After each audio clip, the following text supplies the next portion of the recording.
I have almost 15 years of experience moving goods. Enough time to familiarize yourself with almost every deserted roadway in the Southwest. Name's Colorado Springs-based Rick Harmon.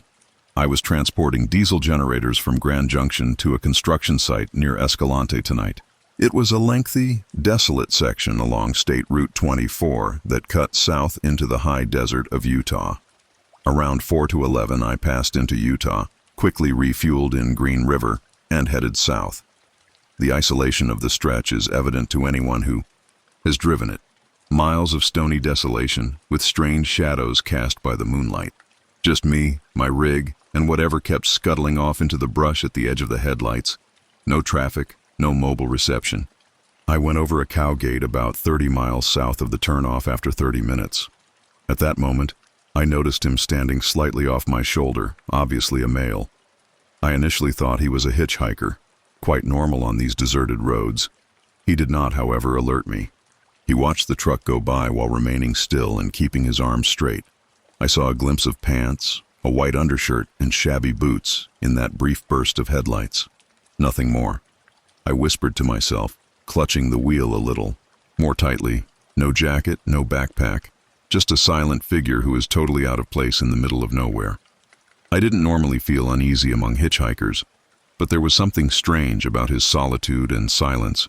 I ignored it as my caravan hummed behind me, its wheels rolling steadily over the road. A local drunk, perhaps. Perhaps someone lost it, but I continued. If I didn't have to, I never came out here. I spotted him again around 25 minutes, and 20 miles later, next to a dried-up ravine that cut off from the road. It was the same guy, I promise. The same posture, identical attire, and the same eerie silence.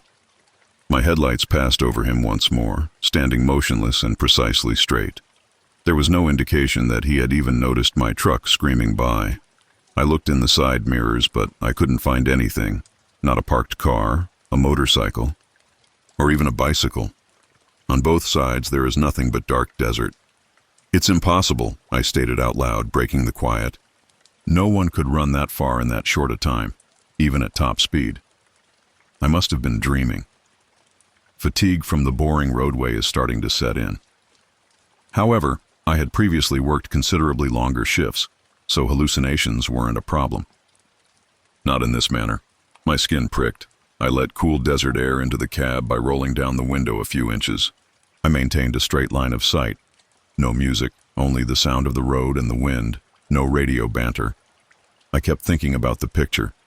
The desert was deserted, and the man stood still, standing beside the road ahead, arms down, waiting. Silently in the dark, I continued to drive, feeling apprehensive now, partly expecting to see him again. I thought it was time to relax after traveling about 20 meters further along Route 24. I have to record a few hours of sleep by law, and despite the fact that witnessing that man twice had disturbed me, fatigue was infiltrating. Near south, Canville Mesa, there was a dirt pullout designated as a rest stop. I had previously used this barren location. Just a rusty trash can and faded placards that are hardly visible in the dark, no lights. I turned off the engine as I pulled in and sat silently for a minute, listening to the truck's hot metal tick and cool. I looked out the windscreen, allowing my eyes to get used to the almost pitch-black surroundings. Miles of flat scrub and far-off rocky outcroppings silhouetted by moonlight were all that moved. I pushed myself to relax by reclining in my chair and closing my eyes. Normally, it was simple to go asleep, but tonight it seemed like every sound was louder. Something faintly scraped against the undercarriage in the wind outside. The sound of my own breathing felt out of place. I felt tense, and even though I was tired, I couldn't fall asleep. The tapping then started. Just behind my cab, there were 3 gentle, rhythmic taps equally spaced against the metal side. My breath caught when my eyes suddenly jerked open. I immediately reasoned. Debris from the road and rocks that the wind has stirred up. However, the sound quickly ended and was replaced by silence as I listened more closely. Even outside, it's too quiet. I cautiously descended from the cab, leaning forward and taking my torch from the console, using the beam to sweep the dirt.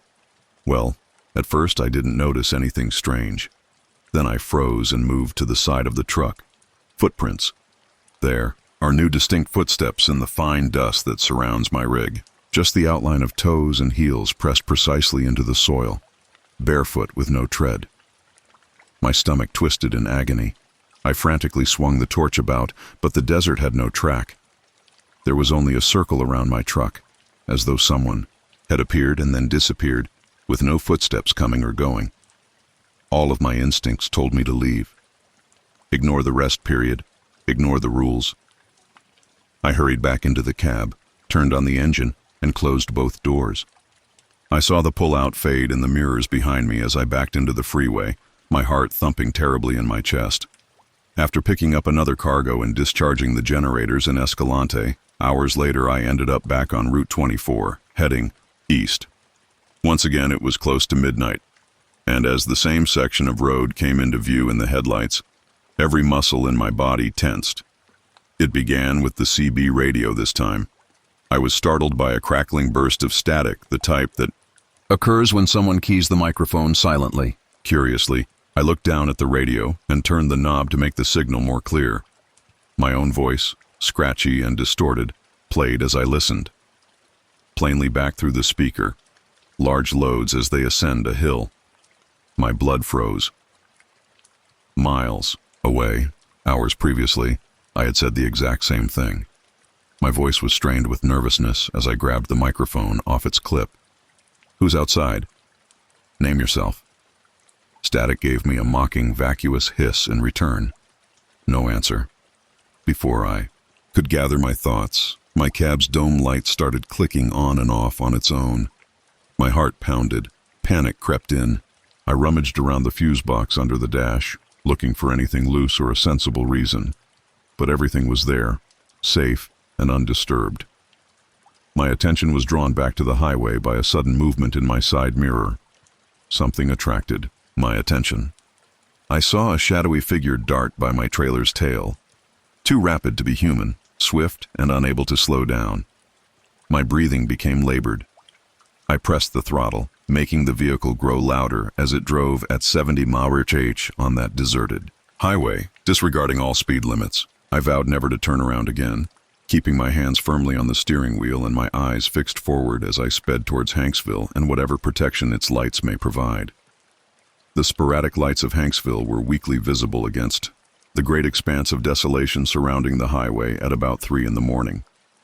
Never in my life had I felt such relief to see civilization, even if the place hardly qualified.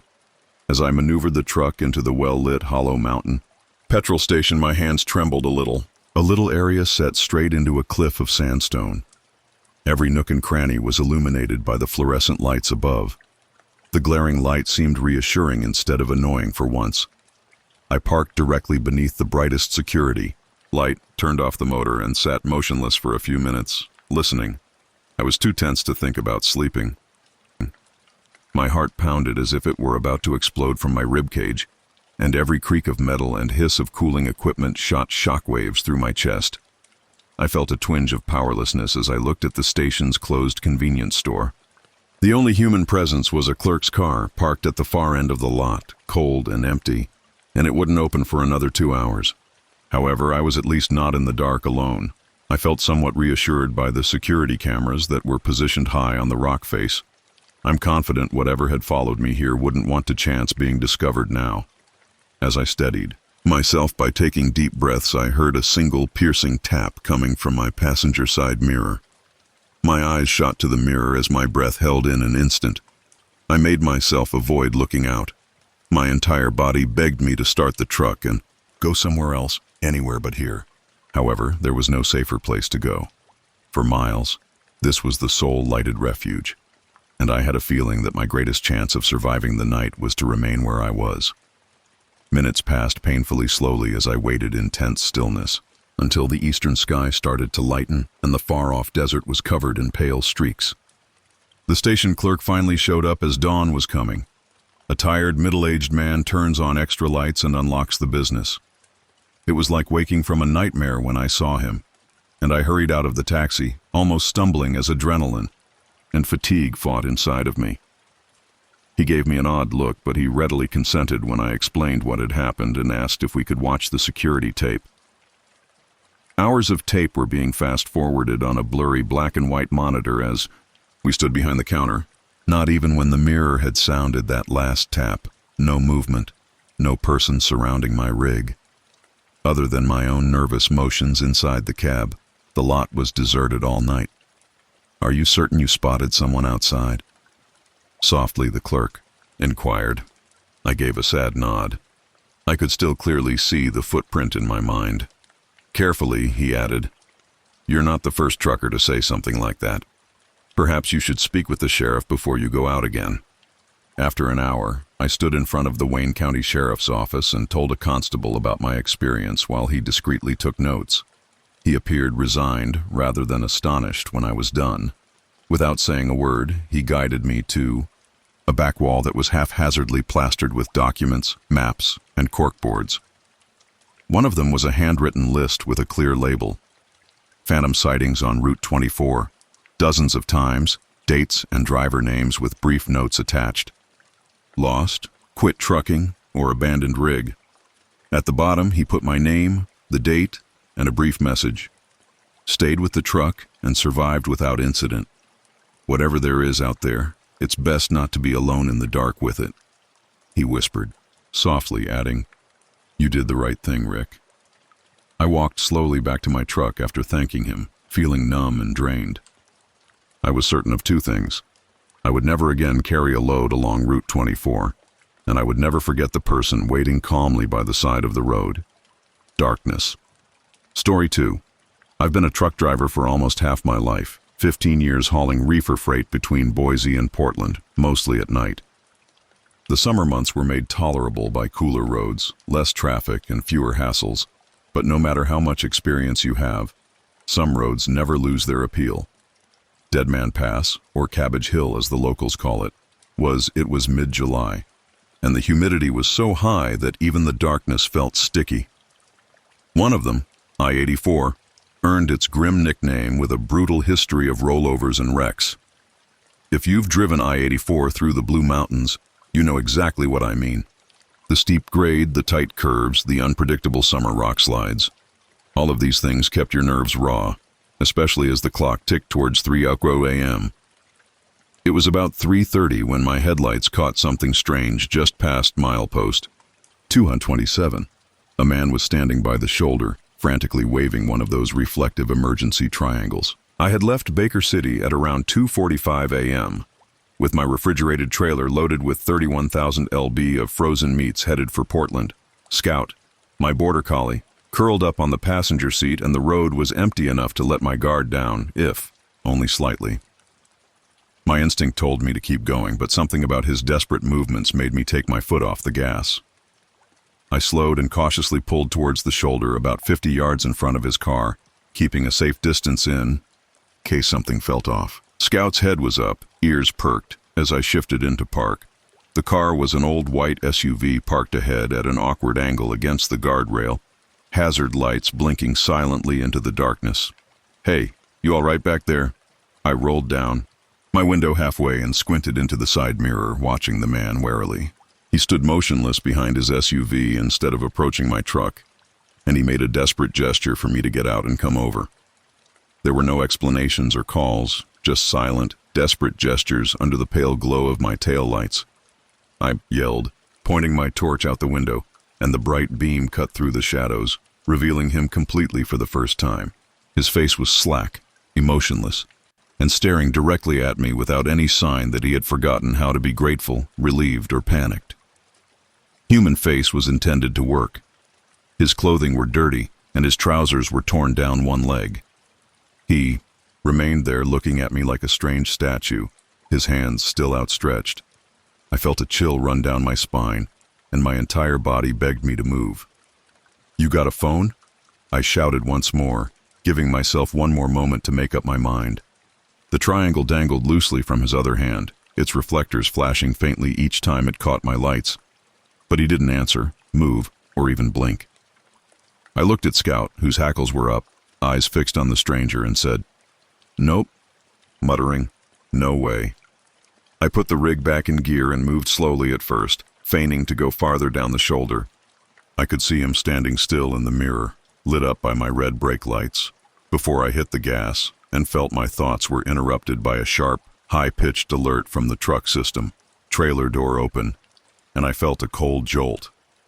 I tried telling myself that the guy was drunk or high, maybe lost or hurt and confused, but radio reception here was notoriously spotty.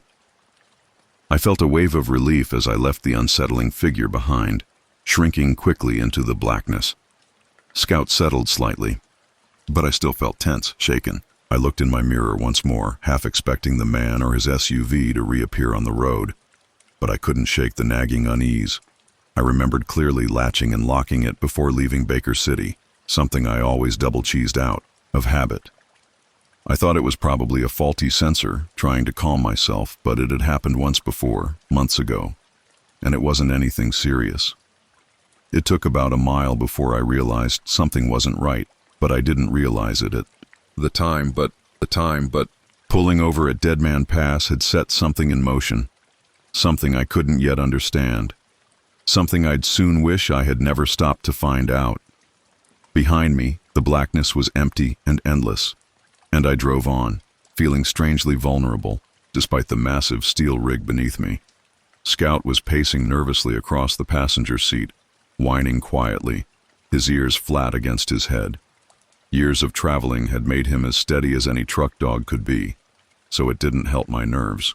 To see him rattled, the truck felt strange, almost like the trailer was fishtailing slightly, just enough to be noticeable, but not so much that I initially thought it was wind gusts.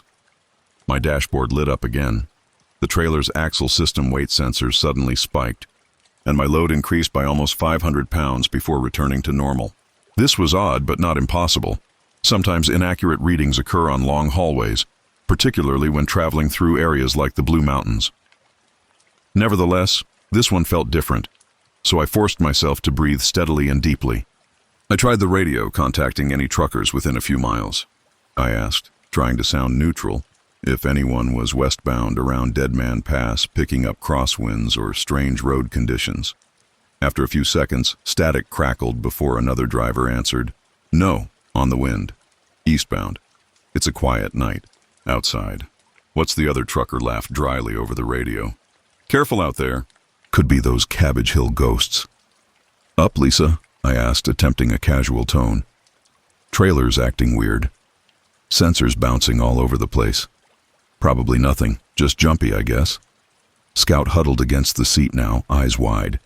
It felt irrational, but his reaction convinced me this wasn't just paranoia. He'd been through plenty of rough weather, bad roads, even animal encounters, but never acted this way. I forced myself to keep my eyes on the trailer, watching it carefully with my eyes flicking towards the side mirrors. The sensor jumped again. A spike of 600 that'll be lasting a few seconds before dropping back. It was as if something large was moving around inside, shifting the weight distribution in an unpredictable way. I drove, trying to think of normal explanations. Perhaps the cargo shifted slightly when I pulled onto the shoulder. Perhaps I hadn't latched the trailer securely, even though I clearly remembered doing so. Sweat dampened my palms on the steering wheel as my heart rate increased. "Scout, what's back there, buddy?" About 10 miles from Pendleton, I decided to take the next exit and call Oregon DO's 24-hour hotline, asking for an immediate inspection. The dispatcher sounded doubtful, but agreed to meet me at the eastbound way station just outside town. I didn't care how it turned out. I whispered, knowing he couldn't answer, but fervently hoping he could. I slowed to a stop at the empty way station, engine idling softly in the pre-dawn silence. And then I grabbed my heavy torch and opened the cab door slowly. Scout refused to follow, pressing himself deeper into the seat. My throat tightened. Another worrying sign. I needed someone else to confirm what I couldn't explain. My pulse roared in my ears as I stared into the narrow darkness between the trailer doors. I should have felt relief at not seeing anything immediately obvious, but instead my dread grew as I hurried to the back of the trailer, heart pounding, and pointed the torch at the latch, which was open, not broken or damaged, simply unlatched, dangling slightly ajar. The lock itself was still securely in place, confirming my earlier suspicion that whatever had happened here had started inside my TR. I stepped back instinctively and swung the trailer doors fully open as the faintest smell, rich and earthy like fresh soil overturned from a grave, drifted from the open gap. My torch beam swept across stacked pallets, tightly wrapped and undisturbed at first glance, until I noticed a broken pallet board near the center of the trailer floor, splintered, as if crushed by something heavy, and odd marks gouged the aluminum walls near it. Deep, erratic scratches that could only have been caused by something big and strong made my heart sink. I turned back towards the cab, half running now, and got inside. Scout was shaking, so I locked both doors and waited for the inspection. Team, anxiously staring at the darkened mirrors, wondering what had gotten into my caravan at Deadman Pass and where it had disappeared to. 15 minutes later, a Doe T truck pulled into the way station, headlights cutting across my windscreen and momentarily blinding me. 2 inspectors emerged, each with a powerful torch, and I got out of my rig, with the Scout trailing me reluctantly, stuck to my side as we made our way to the trailer. "You the one who called?" "Yeah, that's me," I responded, pushing firmness into my voice. In response to the taller inspector, an older man with a weathered face and a doubtful expression. The trailer's clasp suddenly opened, indicating that something is amiss. Loads shift strangely. Spikes in the sensor. Back there, it's a disaster. He looked at his colleague, a younger woman with the weary look of someone who already regretted working the night shift, and nodded slowly. They headed for the back doors, and she waved me over. My abdomen, as I followed, it churned. The air appeared heavier than before, with a smell of moist earth and moss, when the inspector fully opened the caravan. Something out of place, like wet soil pulled in from a great distance, but not exactly a rod. The inspector's casual skepticism quickly faded as they exchanged a perplexed look. With flashlights crisscrossing the aluminum walls, they gingerly entered the trailer, exposing the deep, jagged scratches that went almost waist-high along both sides. The woman's voice became abruptly tense with anxiety as she inquired, "You got an animal loose back here?" I gave a short shake of my head. "No. Only Baker City frozen meats." Before I departed, the doors were secured and latched. Later on, somewhere on Deadman Pass, something got in. The senior inspector bent over and shone his light on the shattered pallet close to the middle. Splintered wood was all over the place, as if they were matchsticks on the floor. His eyes narrowed as he looked back at me. I honestly said, "And you didn't hear any noise? No banging? Nothing unusual?" "Only sensor warnings, slight trailer, sway." I quickly pulled over. As I observed, I took another step back, the trailer's heavy weight pressing down on me. I had a feeling I shouldn't be inside. Scout was pacing impatiently outdoors. We approached her cautiously, headlights concentrating on an odd mound close to the rear axle, when the younger examiner, who had pushed farther into the trailer, yelled urgently, "Hey, come see this." A dark mound of dirt and recently agitated were piled up against the aluminum floor. It was obviously not native to this area of Oregon, since bits of grass and moss stuck out of it. The older inspector said, "What the hell?" and knelt down to take a closer look. His face wrinkled in bewilderment. He carefully poked at the soil. I felt nauseous. Where did this even originate from? He cut me off abruptly. "It's impossible. Trailer floors are reinforced. Steel beams, aluminum plating. Nothing digs through." My hands started to perspire and the stench made me queasy. "I don't know. All I can tell you is something climbed in after I stopped. Maybe it dug through the floor somehow." His voice was quiet but serious as he stood up suddenly, shining the light upward and illuminating the walls once more. "These look fresh," he said, tracing one of the gouges with his finger. Whatever it was, it wanted out badly. My mouth dried up. "Out? Out where?" he asked, but neither of them responded. Instead, they both walked past me towards the back doors. The older inspector firmly said, "We're going to check your dash cam footage," and motioned for me to follow. I rushed back to the cab and climbed inside to get the SD card from the camera. Scout pressed close to me, shivering as if she was cold, and I silently handed them the card. The younger inspector then loaded the card into a tablet and quickly scrubbed through the footage, finding the timestamp just before 3:30 a.m. She stared at the screen, perplexed. You stop anywhere else? No, just Dead Man Pass. The video was clear at first, my headlights cutting through darkness, everything normal, until all of a sudden, for no apparent reason, the screen went completely blank. For almost 7 full minutes, there was nothing but blackness.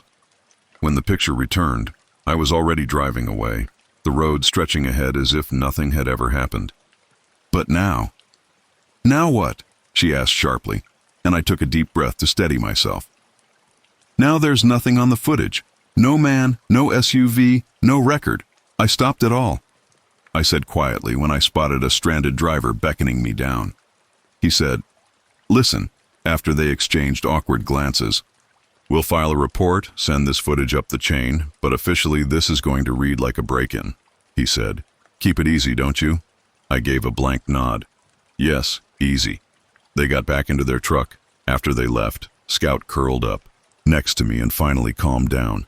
And I spent a long time sitting in my taxi, staring blankly at the dash, trying to make sense of it. I drove to Portland in a fog, the trailer dragging behind me, feeling heavier than ever. And after unloading, I refused to spend any more nights alone in the mountains because I'd seen enough. But I knew better. Whatever got into my caravan at Dead Man Pass wasn't seeking for cargo.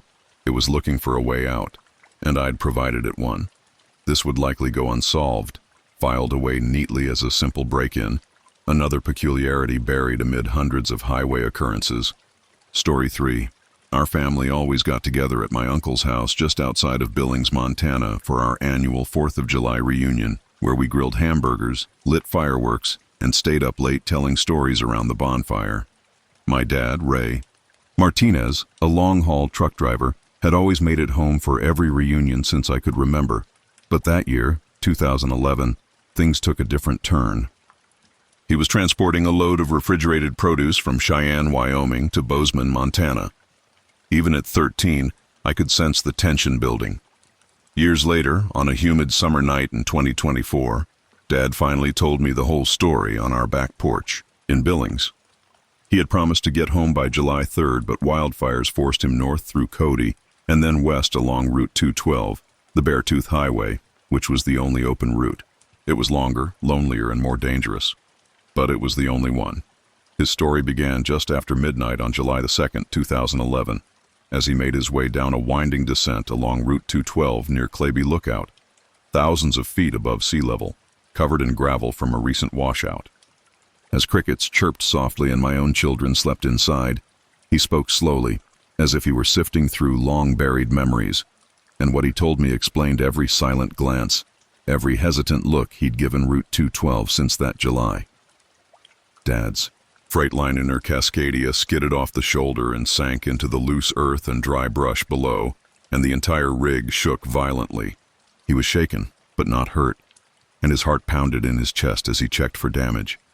He stepped down onto dry grass and gravel, torch shaking in his hand, and circled the truck, which was stuck in the dirt, its huge bulk half-tilted, tires sunk deep. He climbed into his sleeper cab and tried to rest, telling himself it was just a setback, but when he woke up at precisely 3:40 a.m., he realized it was hopelessly stuck. "No cell signal up there," Dad explained quietly. "Middle of nowhere, no traffic, road closures everywhere from fires." His best option was to wait until morning, flag down whoever might pass by, or hike to a ranger station. He slid behind the wheel and turned the key, but instead of the familiar roar, he heard a grinding metallic shriek echo from beneath the hood, and the dashboard flickered angrily with warning lights, casting eerie shadows inside the cab. The truck's engine had cut out sometime during his sleep, leaving the cab dark and silent. The air was cold enough to see his breath, a stark contrast to the heat he'd expected in July. The flashlight beam sliced through the dust and darkness as Dad stepped back out. A bitter chemical smell hit his nose as he lifted the hood, and his stomach clenched at what he saw. The oil pan was torn apart, as if something sharp had purposefully torn through the metal, and oil dripped onto the gravel, combining with coolant, and collecting darkly at his feet. He walked around the truck, his eyes searching the dim surroundings. his heart thumping now with something more profound than worry. I thought maybe someone was stranded, desperate, Dad told me, shaking his head slowly, but then I heard movement. Quick, quiet, too quick to be a person. He paused in his retelling, taking a long sip from his glass, eyes distant. Whatever it was, he finally moved upright like a man, but faster, more fluid. That's when he saw footprints, bare, human-like, elongated, pressed into the dirt and headed towards the dark wall of trees. Before I could get a good look, it circled behind the trailer. Dad quickly hurried back into the cab, locked the doors, and took his pistol from under the seat. With every nerve on edge, he sat rigidly in the driver's seat, listening for anything, outside the silence. Minutes passed slowly, and then at 4:12 a.m., he heard slow, deliberate footsteps moving. He sat motionless on the trailer's aluminium roof as they came to a stop right above his head, the metal creaking softly under there. Wait, and then there was nothing at all. Time passed agonizingly as Dad waited, his pistol in sweaty palms, and whatever it was remained motionless above him. I didn't know what to do, he whispered, staring at me with haunted eyes. Couldn't shoot through the roof blind. Fatigue eventually dragged him back into a restless slumber, but sleep was no reprieve because of what transpired next, which made it difficult to distinguish between reality and a nightmare. When Dad finally woke up, gasping in horror, he was confronted with something he would spend the next 13 years frantically trying to forget. I woke up suddenly, gasping for air, my heart thumping painfully in my chest, and the vividness of the nightmare remained like a greasy residue. I was stranded along Route 212, deep in the Montana wilderness, hours from any real help. I instinctively checked my phone at 12:08 a.m., but something was off. I had checked it earlier after hearing footsteps on the roof, and it had read 4:12 a.m. My eyes took a moment to adjust to the darkness inside the sleeper cab, and for a brief moment I didn't know where I was. In the nightmare, I had wandered through a twisted, impossible forest with trees bent at strange angles and roots nodding, like gnarled dead snakes. I had heard strange clicking sounds all around me and felt unseen eyes watching from behind every trunk. My thoughts felt slow and tangled, and the darkness outside seemed abnormally dense, absorbing the weak glow of the phone screen. I shivered, pushing the image away, wiping the perspiration from my face, and as I sat up fully, trying to gather my nerves, a sharp movement caught my attention. My heart lurched. In the middle of it all stood a dark totem, crudely carved from burned wood and bleached bones. Something had stepped from behind it just before I'd woken up, tall and wrong, its face stretching into an expression halfway between agony and a hideous grin. Outside, just past the driver's side window, I turned my head and stared into the darkness without thinking. My stomach nodded, and two eyes returned the gaze. The face against the window was pale, gaunt, and nearly skeletal, with skin taut across bones below and a mouth set in a straight, unreadable line. Its eyes were dark, reflective and too wide, filled with a chilling emptiness that froze me in place. For several heart-stopping seconds we just stared at each other, my lungs locking up, muscles refusing to move, my pistol lying on the passenger seat, inches from my hand. Its proportions were off, with elongated cheekbones, a jaw set at an odd angle, and a forehead too high. My body felt paralyzed, but then, with a rush of adrenaline, my hand shot out, closed around the grip, raised the weapon, and fired. The window exploded outward in a shower of glass fragments, shattering the silence, and I sat stunned for a moment, my breath ragged, my ears ringing, and I looked into the darkness beyond the jagged frame, my pistol trembling in my grasp. Nothing. No body, no sounds of movement, no blood, just empty darkness, and the stifling silence of the night. My breath shook as I slowly lowered the gun. My ears buzzed painfully, and my heart continued to pound violently. Cold mountain air, with a faint smell of sulfur and burning metal, seeped through the broken window. I glanced at the phone again, and my blood ran cold. The screen showed 12:13 a.m., which was only 5 minutes since my last check. It was impossible. Hours seemed to have gone by. I carefully got up from my seat and looked through the broken window, my eyes darting around, looking. The gravel lying untouched as if the figure had never been there at all. The dirt next to. The truck smooth and undisturbed, with no footprints or signs of movement. I had seen it clearly, though, and I knew I hadn't imagined it. I backed away and sank into the sleeper bunk, covering my bleeding hand with a rag from under the seat. My mind was racing, wondering what was going on. Time was no longer making sense. Minutes were turning into hours, but the clock hardly moved and something utterly strange was taking place. For some reason, I sat up straight for the next hour, holding on to the pistol and listening to every little sound.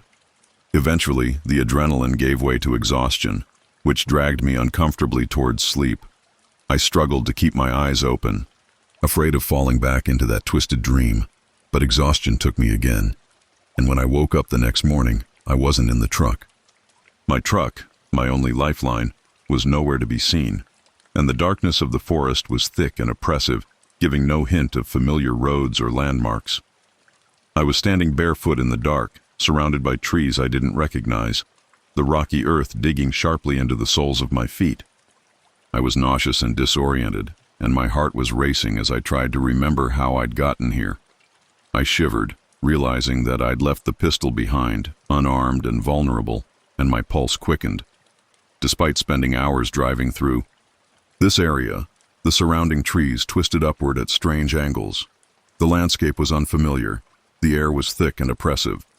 There were no insects chirping, and the silence was absolute and suffocating. Behind me, branches snapped sharply, breaking the silence, and something heavy moved through the brush, pacing in measured deliberateness. Branches ripped at my arms and face as I ran blindly, following my instincts. I turned rapidly, breathing shallowly, and stared into the darkness. I saw nothing clearly, only glimmers of dark, swift movement that stayed low, shifting side to side and weaving through the underbrush with unnerving speed.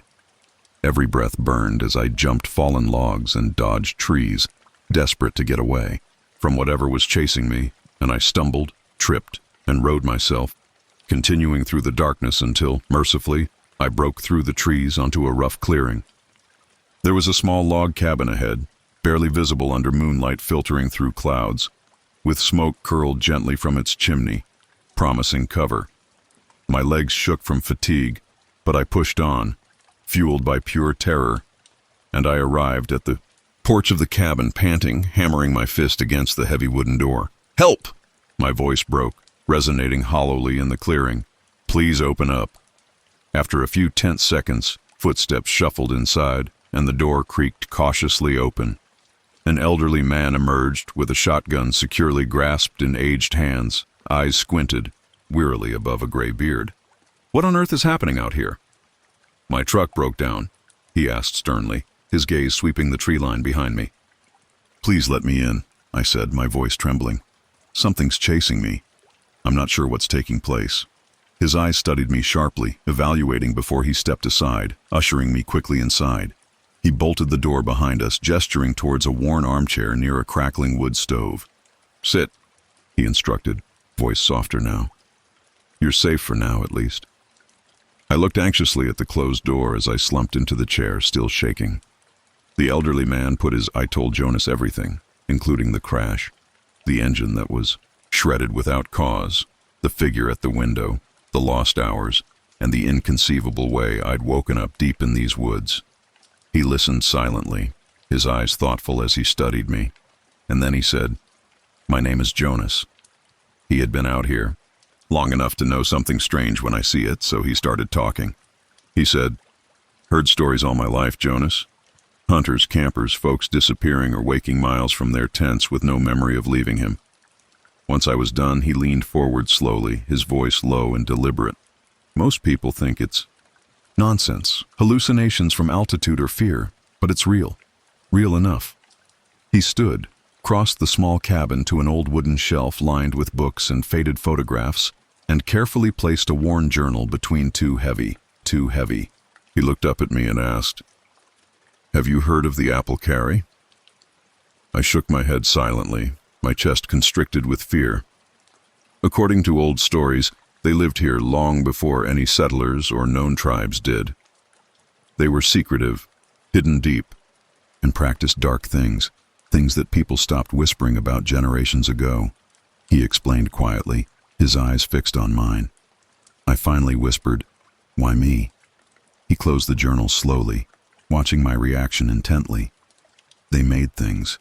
Summoned them maybe, or changed themselves into something else. They're called the wrong ones, mimics. They look human enough to trick you, but they're not human. Not anymore. I could hardly hear myself when I said, "How do you stop them?" Jonas shook his head slowly, eyes shadowed. "No reason anyone can figure. Sometimes folks get close to places they shouldn't see. Maybe you drove through the wrong stretch at the wrong time. Once they set eyes on you, they don't let go easily. They warp your memory, twist up time, and make it difficult to know what's real." With his shoulders slumping, he said softly, "You don't. You just wait and hope they lose interest. The good news is you're still here. Means they haven't taken you yet." We sat in silence for hours until dawn broke, and Jonas made me a steaming cup of strong, bitter coffee without saying a word. As the sun rose, he led me back towards my truck was standing exactly where I had left it. But now it was completely torn apart, with doors ripped open, tires shredded, and engine gutted violently. We looked at each other, knowing what had caused the destruction, and Jonas gave me a gentle shoulder clap as we climbed towards higher ground to find signal, finally calling in help. The road. Both of us cautious, constantly scanning the trees. "Whatever you do," he said solemnly as he pulled me aside before I left, "don't come back here." I swore, meaning every word, don't tempt fate twice. But as I watched the rescue truck pull up, I realized something chilling. There were hours of that night, whole stretches of it, that I still couldn't explain. I got into the rescue truck, quietly, looking again at Jonas's cabin in the distance, knowing deep down that whatever had been chasing me wasn't finished, not entirely. But for the moment at least, I was getting out alive. 13 years had gone by since that night on Route 212, and life had moved on, as it usually does. The truth about that July night never went away. It was always there, waiting quietly beneath the surface. Now, on a humid August night in 2024, I sat out back on the porch with my grown son, sipping whiskey under the pale glow of the porch lights. The evening had been joyous, but I avoided talking about it, burying the event deep and dulling the edges of what I experienced until it felt more like a vivid nightmare than a memory. My son asked a question I had been secretly dreading for years. "You ever see anything out there that really scared you?" I hesitated, swirling the amber liquid in my glass, and the silence stretched uncomfortably as my son patiently waited, sensing my internal struggle. The house was filled with laughter from my grandson's birthday party. "You remember the 4th of July reunion I missed in 2011? I said cautiously, and he nodded. "I told you the truck broke down, but that wasn't all of it." I recounted every detail slowly, methodically, dredging up memories long suppressed. The crash, the shredded engine, the figure at the window, the lost hours in the woods, and I finally took a deep breath and looked into the darkness beyond our fence. When I finished, my son sat back in his chair and let out a deep breath. "Why didn't you ever say something sooner?" Every word seemed weighty, like an anchor pulled up from deep waters. My son listened, silent and intent. The humor of earlier now totally evaporated from his face. Quietly, he inquired. I confessed that I had spent years trying to convince myself it wasn't real because telling anyone made it harder to pretend. But it happened. It happened, every bit of it. And it still haunts me. After a long period of silence, I got up and went inside, where I found a small piece of bark that I had never shared with anyone else. It was yellowed and curled with age, and its edges crumbling. Jonas had given it to me right before I got into the rescue truck, eyes full of a warning I didn't fully comprehend at the time. I went back to the porch and gently put the bark in my son's hand, and he squinted, tilting it towards the porch light to read the faded writing. "Don't call them. Don't follow them. If they stop watching you, walk. Don't run." I don't know exactly. Perhaps they distort your perception, cause your mind to play tricks. The less you think about things, the better. My son stared attentively at the words, allowing them to sink in. When he eventually said, "What do you mean by don't think?" I shook my head slowly. I took out my phone, fingers shaking slightly as I typed Route 212 into the search bar, pulling up satellite images of the highway I'd never driven again, and I studied the winding route, tracing it with my finger on the screen. The more you acknowledge them, the more power they seem to have. We sat in thoughtful silence until he finally stood, firmly clasped my shoulder and went inside, leaving me alone with my thoughts and the lingering taste of memories. I realized then how drastically I'd changed my life after that night. How I'd rerouted deliveries, added hours, sometimes days, onto trips just to avoid that place, but I'd never fully admitted to myself why. I sighed heavily, turned off my phone, and stood up, looking into the darkness, the unease still simmering just beneath the surface. Even now, years later, my throat tightens just looking at it. Jonah said, "Once they see you, they don't let go easily." As I walked inside, I paused and turned around one last time towards the yard. Gazing into the shadows beyond our fence, I was convinced deep down that whatever I had come across on Route 212 hadn't been intended to hurt me directly. Rather, they had been interested and curious, maybe in the same way a child might examine an insect pinned under glass.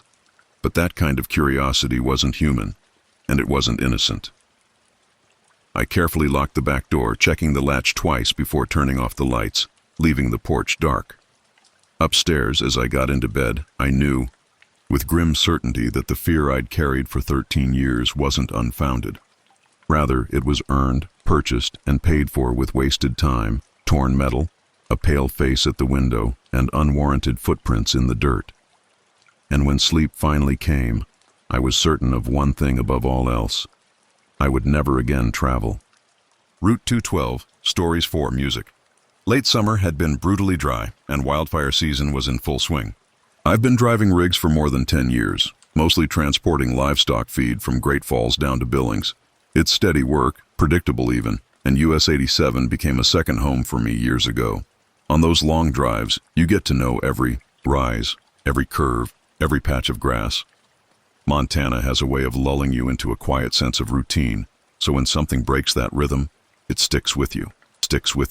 Swing. Long stretches of grazing land and sagebrush were crispy and brown. The sun blistered my windscreen during the day, and by evening, the temperature dropped sharply enough to send chills through my cab's metal doors. My truck, a big blue Kenworth that I'd taken good care of, had been a reliable companion, and I kept a small arsenal of protein bars, energy drinks, and my Glock in the glove box. I'd only ever reached for it once, when a coyote charged me at a rest stop outside Lewistown. I had been driving for hours, squinting into the horizon, waiting for the darkness to bring some relief, and only minutes before, I had clicked on my headlights, washing the empty two-lane road in a dull yellow glow, when something moved out of the corner of my right eye just off the shoulder. I thought, deer, maybe a pronghorn, because nothing else had ever come close to rattling me until... No, it happened around dusk, about 25 miles north of Roundup. I thought he might be running from something in the fields behind him, a dog, a rancher, who knew what. But when I looked again, I saw a man, shirtless, barefoot, and sprinting like his life depended on it. My foot instinctively lifted from the accelerator, easing my speed from 65 down to 40. His eyes met mine, wide and intense, staring straight through the passenger window as if he knew exactly who I was. His muscles were tight, his body bruised all over, his muscles were taut, his skin was streaked with dirt and dried blood, his hair was tangled and matted, and his eyes were intense. My heart pounded as I rolled slowly past the spot, my eyes scanning the brush, expecting him to pop back up and wave me down. The man looked desperate, hunted, and I almost hit the brakes to stop for him. But just as my hand hovered over the air horn to signal I was pulling over, he cut sharply right and dove headfirst into the thick grass alongside the highway. He never did. I felt a wave of guilt wash over me. What if he needed help? What if he was being pursued? But what if he was dangerous? The bruises might have been signs of violence, drugs, or trouble, but stopping now felt wrong, like stepping into something greater than myself.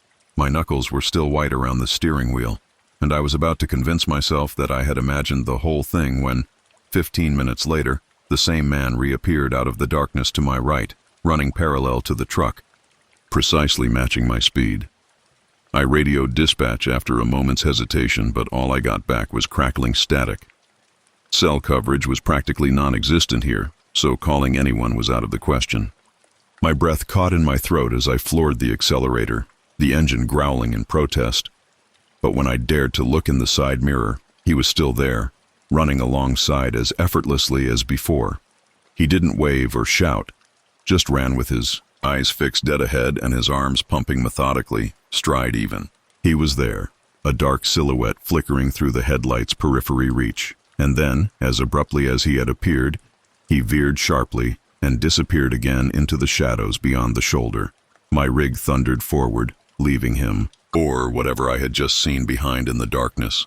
Sweat broke out on my forehead. There was no way, no human could keep pace with a rig going that fast. When I arrived at Billings around 10 Ruli, my nerves were raw and my mind was still replaying the runner's face.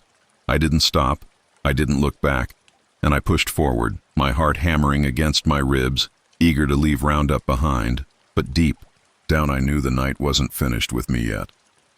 Pulling into the truck stop on South Billings Boulevard felt like entering the first safe zone I'd seen in hours. I parked the rig and turned off the engine, leaning back in my seat to take a deep breath. I had intended to grab a bite and crash in my sleeper cab, but something felt wrong, a persistent vibration that had nagged at me the last 20 miles. Bright overhead lights cast pools of white across the cracked pavement, making the whole place glow unnaturally in the darkness.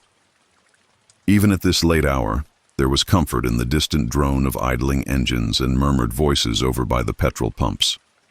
My skin pricked in the cool night air as I stepped around the rig, shining the beam along the trailer tires. I reached behind my seat for the torch, grabbed my gloves, and hopped out of the cab. Subtle but insistent. Perhaps I'd hit something earlier and hadn't realized it. A pothole or road debris. After tonight, I wasn't taking any chances. There was nothing out of the ordinary. My pulse quickened as I knelt down. Something was lodged beneath the truck's chassis, just above the rear axle. A tangled mass of black hair dangled from one of the mounts, and I leaned closer, thinking it might be animal fur. But as soon as I pulled it loose, I realized it was coarse, and the hair felt wrong between my fingers like a violation. And I instinctively flicked it onto the pavement and stared at it, my pulse hammering. How in the hell had human hair gotten caught there? Had I hit someone? The bruised runner flashed through my mind again, but I'd never felt any kind of impact. Long, unmistakably human. My stomach lurched and I scrambled back from under the truck, breathing shallowly through clenched teeth. Sleep came reluctantly, and I tossed and turned in the sleeper cab, unable to find rest, every little noise. Still shaken, I stepped back, towards the cab, suddenly aware of the truckers milling about the pumps, and forced a casual wave before climbing back into my seat and locking the door. The hair lay in the beam of my headlights, a dark clump stark against the cracked asphalt. I woke up twice, convinced that someone had brushed past my rig, but each time the window showed nothing but silence and empty pavement. Morning couldn't come soon enough. At first light, I stepped out groggy and unrested, stretching stiff muscles, determined to put the night behind me, when I noticed something dried and reddish-brown. On the outside, the crunch of gravel beneath boots and the distant slam of a truck door jarred me awake again. Blood, dry and unmistakable, caked onto the steel in uneven streaks, was smeared along the rear bumper. A sinking dread twisted inside my chest. It hadn't been there yesterday. I climbed into the cab, slammed the door shut, and started the engine. Without hesitation. The steady rumble felt protective, comforting now. I made a silent promise as I drove away from the truck stop and headed north towards my house. I would never stop in Roundup again. Whatever was going on there was someone else's problem. My rig roared down the highway, and this time I didn't look at the grass by the side of the road. Some things are better left unseen. 2 days went by, but the feeling of dread remained. My phone buzzed with an unknown local number around lunchtime on the second day, and I hesitated for a moment before answering, bracing myself. It clung to me, shadowing every thought, poisoning every quiet moment. I tried to hide it under household chores, cleaning out the garage and tuning up my old pickup, but nothing was able to erase the image of that bruised runner or the hair twisted around the axle. However, I was unsure of how to explain it without sounding crazy. I felt my chest tighten. "Is this Sam Weller?" said a gruff voice. "This is Deputy Harris from the Muscles County Sheriff's Office." "Yeah," I said. "You called dispatch about something strange near Roundup 2 nights ago. Someone was running along US 87. We need to talk to you about that. Where are you now?" "Home in Lewistown." "Why?" Guy appeared, bruised up, and was running barefoot. Something didn't seem right. There was a heavy, unpleasant pause on the cue. My throat felt like sandpaper. "What happened?" He cleared his throat. "Yesterday morning we had a rancher call it in. They found a man alive in a culvert off the highway north of Roundup. He had a length of chain still fastened to his ankle. He claims that someone had imprisoned him in a pit and beaten him when he attempted to flee. He was chained to his ankle, and I leaned against the kitchen counter to steady myself. "Yeah," the constable said. "It looks like he was kept underground. Pretty rough shape. We're trying to piece together how long he was out there." I recalled the bruises and the runner's desperate expression as he stared through my passenger window, and my nausea returned. "Listen, Sam." The deputy went on gently, saying that he saw a semi-tar, a blue rig going south twice, and that he tried to wave you down, but assumed you didn't see him. "I saw," I said in a low voice, feeling guilty, but he kept vanishing. "He never." He responded, "You weren't the only one to pass him by. Trust me, we just need to clarify details. You didn't notice anyone else nearby? Another car? Something suspicious?" "No, just him. And there was nothing strange about your rig after that.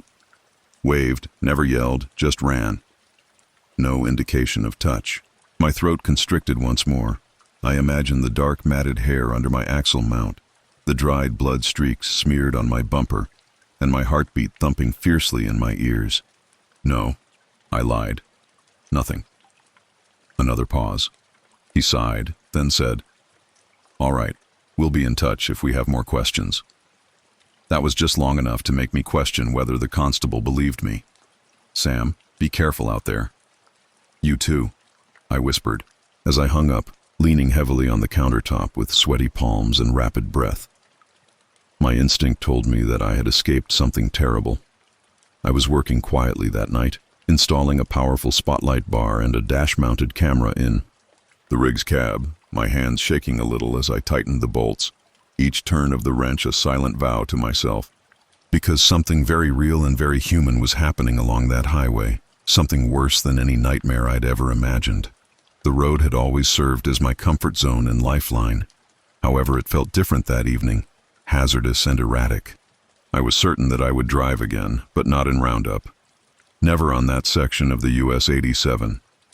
The truckers would hear the rumors, whispered to diners and at rest stops.